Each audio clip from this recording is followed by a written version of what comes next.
Coach Bob Burris came to Triton High School in the fall of 1970. A 1955 graduate of Grovertown High School, Coach Burris went on to earn a bachelor's degree in secondary education from Indiana State University and later earned a master's in education from St. Francis. Coach Burris began teaching biology, physical education, general science, and driver's education at Triton High School during the 1970-71 school year. It was at this time that Coach Burris started his coaching career. During his 25 years at Triton High School, he coached junior high track, junior high boys basketball, junior high girls basketball, girls varsity tennis.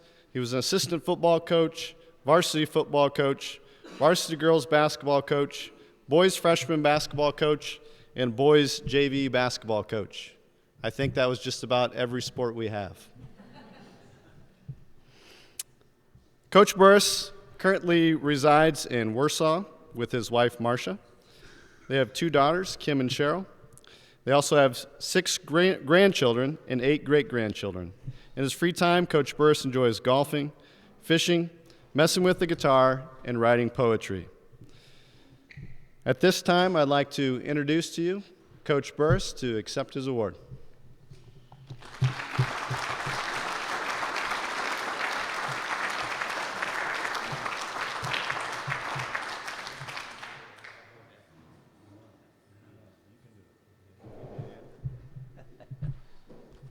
Brother, I tell you, Mike.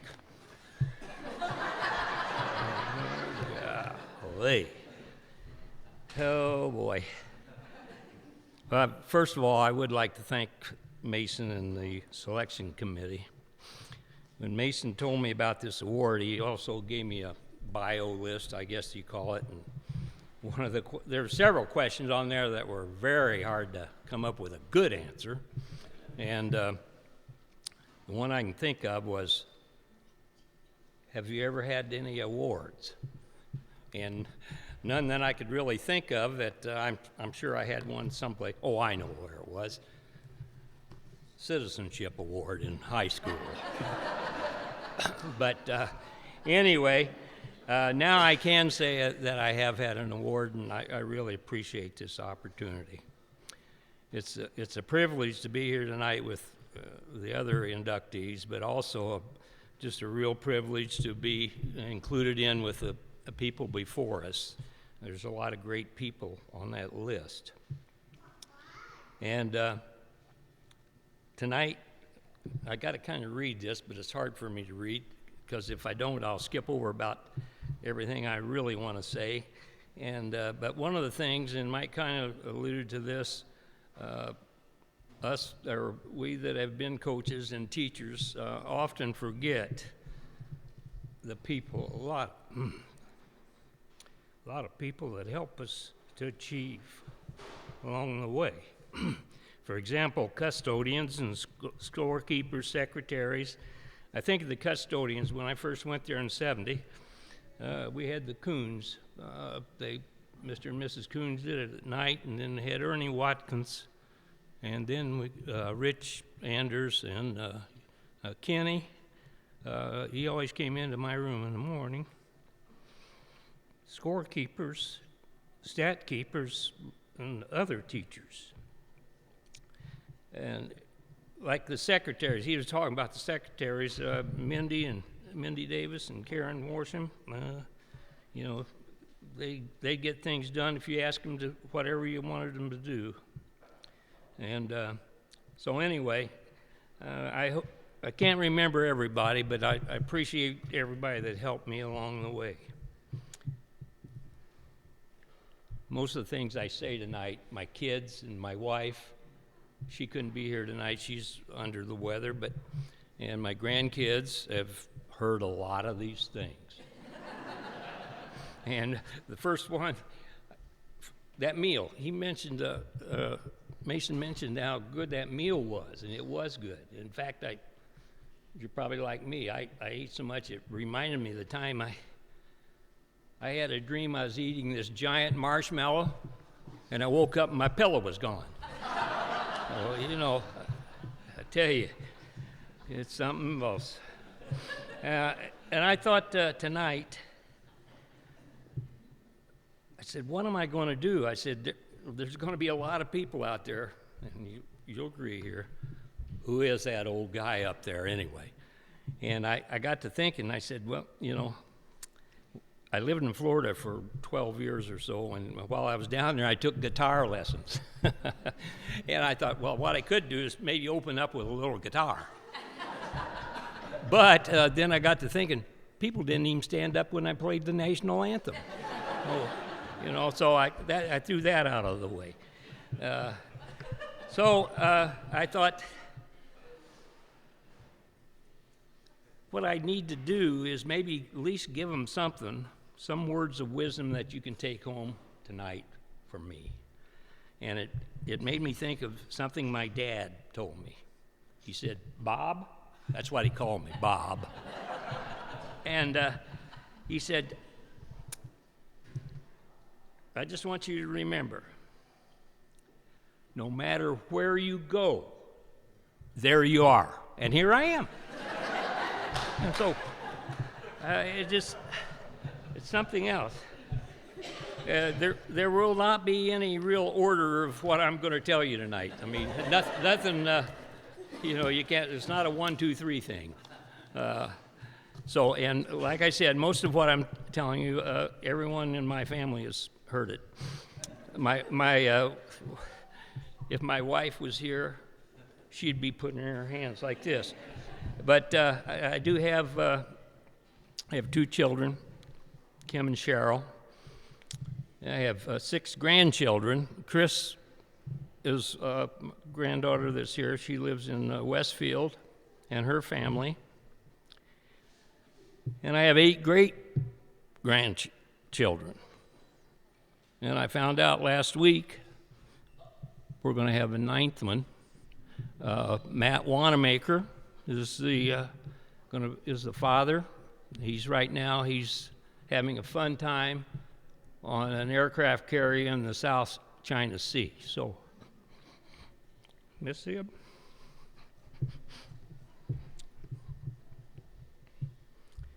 So, being a teacher and a coach for over 25 years, I'm stealing this line. Farmer Insurance says, I know a thing or two because I've seen a thing or two. And I could talk all night, really. But with things that I've experienced, but I'm not going to talk all night. A lot of it has to do with memories. And the thing I like about memories, you can pick out the ones that you want, and especially the ones that are most important to you.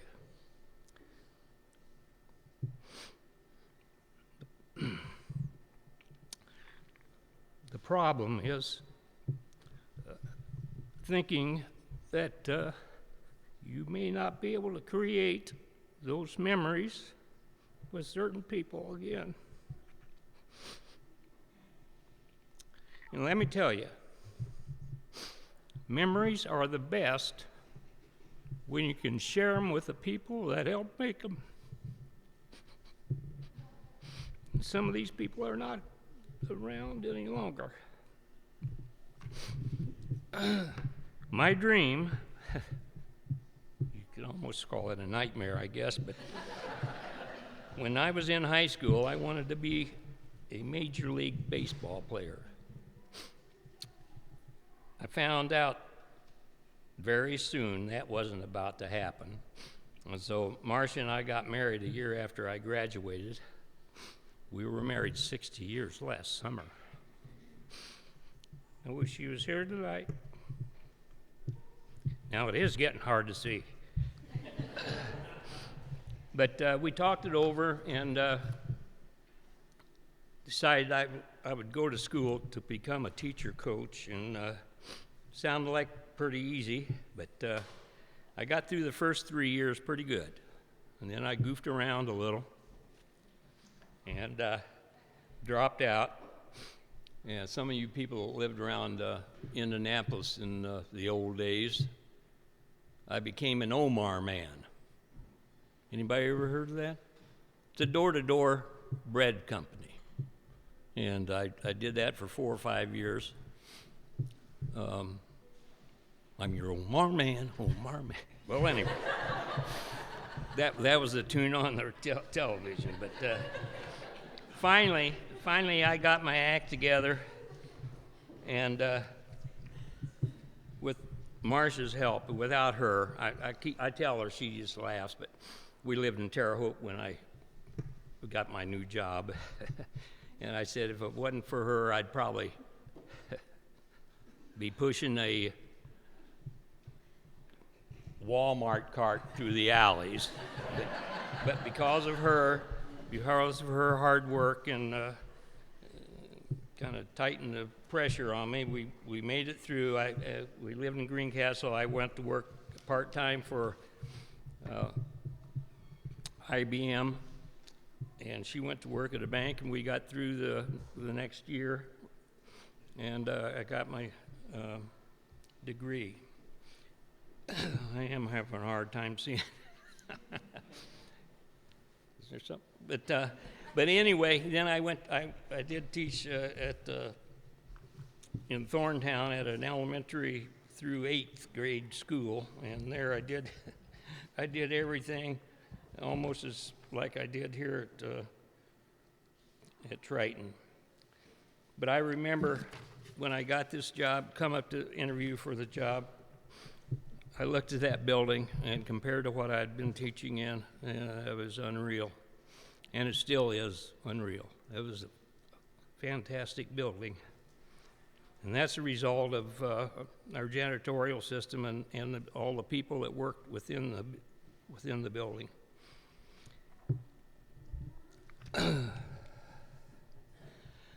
I'm not going through all the things I coached because it seemed like the administrator would say, hey, we don't have anybody to coach.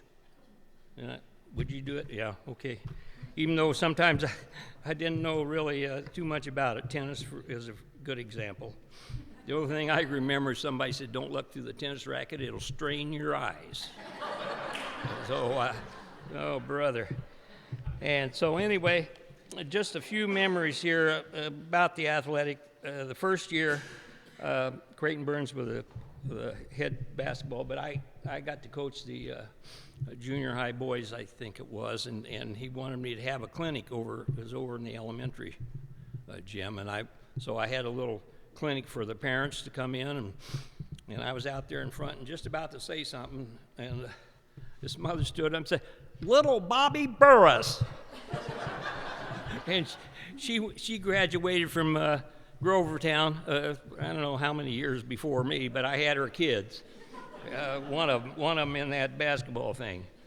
And but just to show you how things change, so I coached boys track one year, junior high track, and we were going to have a meet with Culver, and the principal said, we're going to have to cancel that meet.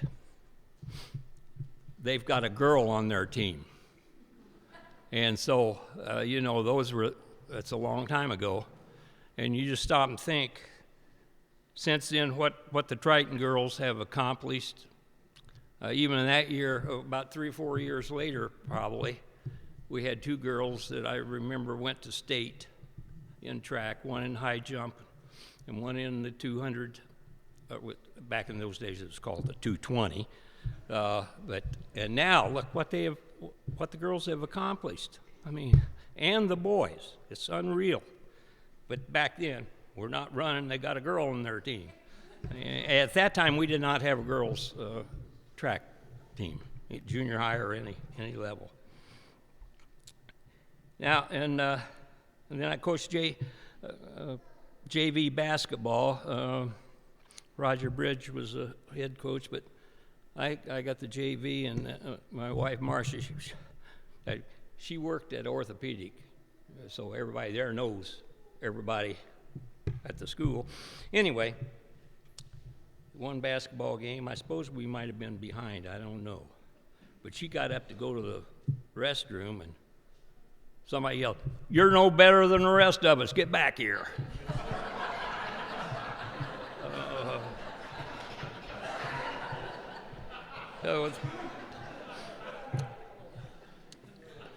the best thing I can remember about the varsity girls, when I coached the varsity girls, is it was before class basketball, and we played Warsaw. And we beat Warsaw in the sectional. And I tell you, and then we had to play, Wallasee. I don't want to get into all these things, but we had to play Wallasee, and I thought, okay, here's the way we'll do it. They had these great big girls. We'll just sag off and keep them from scoring. Well, every girl that shot from the outside made every shot. And I think we got beat 6 points or something like that, but we gave them a run. And at the beginning of my career at Triton, I'm going to move on here pretty fast. I found out that I had students of parents that I played against in high school. One of them was Bob Runnels for the Tippecanoe Police Dogs, wasn't it? And then I found out later I was teaching with a guy I played against, Ron Smith at Argus. And so, it's kind of a small world, and from the time I started at Triton till the time I graduated, that's 15 years ago, 55 to 70, and then I run across two guys that I had that close ties with. My first year, and again, Mason has mentioned this, but began with the Triton's first winning football team. We went 8-1, and I don't suppose you can remember who beat us. Bremen. I mean, they were a powerhouse then. I don't know how good they are now, but that was with Charlie Smith, and he taught me a lot. We were very good friends. But on an away game, he said, the bus leaves at 5:03, not 5:04. And if you weren't on it, it didn't matter whether you're a coach or a player, we took off. So ever since then, I've been a little early to everything.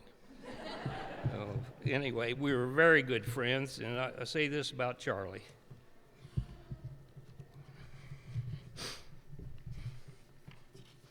Two weeks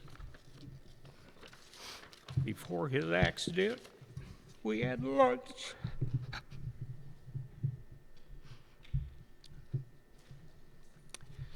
Okay, go on here.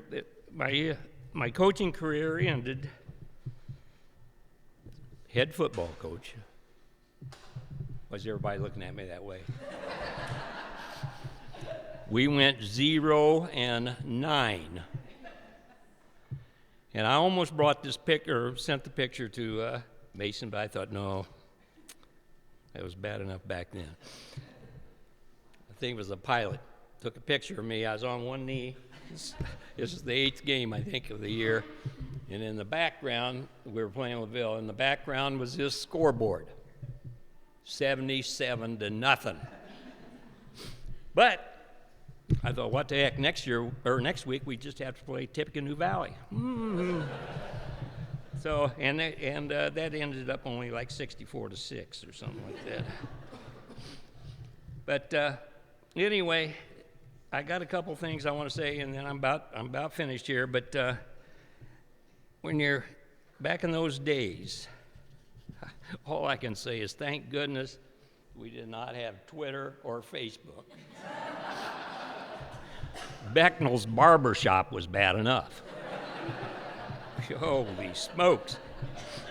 And even the principal, I was sitting in the teacher's lounge, and he walked through and he said, this is on like Monday, you know that pass you threw that was intercepted last Friday? I said, yeah. He shouldn't have thrown that one. You talk about Monday morning quarterbacks. Okay, but then the real reason that we lost, I'm going to use Yogi Berra's quote, a lot of them. We made too many wrong mistakes. And so anyway, when I think of that team, in fact, I even talked about this at the awards banquet that night. I don't know, some of you maybe played in the basketball sectional at the Centennial Gym in Plymouth.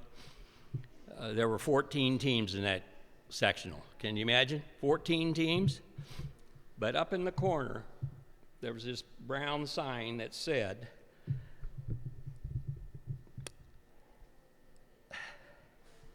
"It's not whether you win or lose, it's how you play the game." Grantland Rice said that, and then I think on that same board it said something like this: "For when the one great scorer comes to mark against your name, it's not that you win or lost, it's how you played the game." Then we got to Charlie Smith. His famous quote, he was a Green Bay Packer fan from the word go, and Vince Lombardi, I found out later he wasn't really the one that said this, but he used it a lot. "Winning isn't everything, it's the only thing." And that was that's kind of what Charlie thought. And so, and then the last thing is, you probably don't remember this guy, but his name was Catfish Hunter. He was a baseball pitcher, and he ended up with the New York Yankees. And he said, "Winning isn't everything, but wanting to is." And that's kind of the way these guys were. I just want to say this, too, in kind of closing, to all the athletes and students that I've had. One thing that bothers me after 20 years of retirement is that sometimes I don't recognize or remember the names of these people, and it bothers me. And one thing I did, I don't know why, but when I was in Florida, especially when I moved to a place called The Villages, I got started writing poetry. Some of it was very corny. I wrote a lot of them to Marcia, but I also wrote a lot of others, and it had to do a lot with remembering. I'm just think of the past too much, I guess, but that's what they wrote. But I didn't write this just the other day. I wrote this, but I think it applies to not only that team and to athletes of previous years, but also of people today. I call it life's road. As you travel down the road of life and head along your way, may the road be straight and smooth for you each and every day. We never know what lies ahead as we go along life's way, but loving God will make it easier as you share each and every day. Thank you, Triton community.